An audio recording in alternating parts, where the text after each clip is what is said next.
Hey everyone! Welcome to the Real History 101. Today, we're diving into the life and legacy of Pope Francis, a man who was not just the head of the Catholic Church but a modern moral compass in a divided world. From his humble beginnings in Argentina to his impactful role in Rome, this is a story you don't want to miss. Let's get started.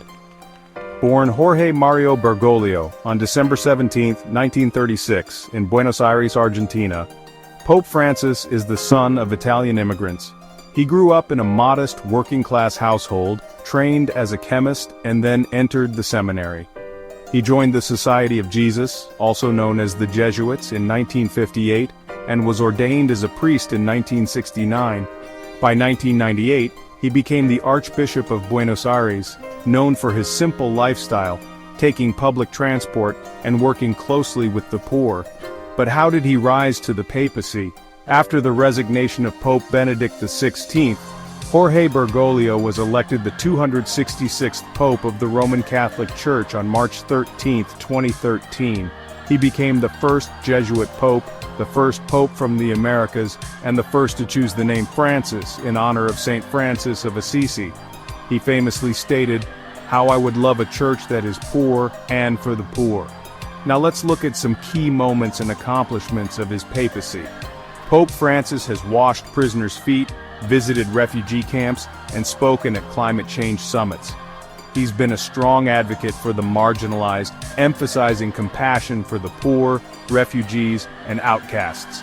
His encyclical, Laudato Si', released in 2015, was the first to focus on environmental issues. He has also made significant strides in interfaith dialogue, strengthening relationships with Jews, Muslims, and other Christian denominations. Pope Francis has called for financial transparency within the Vatican, addressed clergy abuse scandals, and promoted synodality for a more inclusive church governance. Importantly, he's urged the church to be less judgmental and more pastoral, especially toward groups often excluded, like the LGBTQ+ community and divorced Catholics. Remember his famous line, "Who am I to judge?" Of course, his tenure has faced resistance. Traditionalists criticize his openness, while others demand faster reforms. Yet, Pope Francis remains a figure of conscience, challenging both the Church and the world to reflect deeply on justice, mercy, and humility.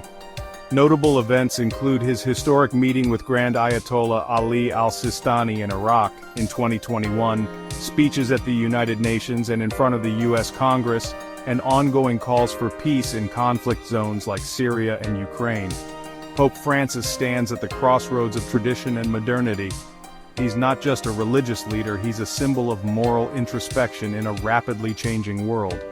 Whether you're Catholic or not, his voice inspires reflection on human dignity, compassion, and collective responsibility. So what do you think Pope Francis's greatest legacy will be? Share your thoughts in the comments. And don't forget to subscribe to The Real History 101 for more thoughtful profiles on today's and yesterday's most influential figures. Thanks for watching.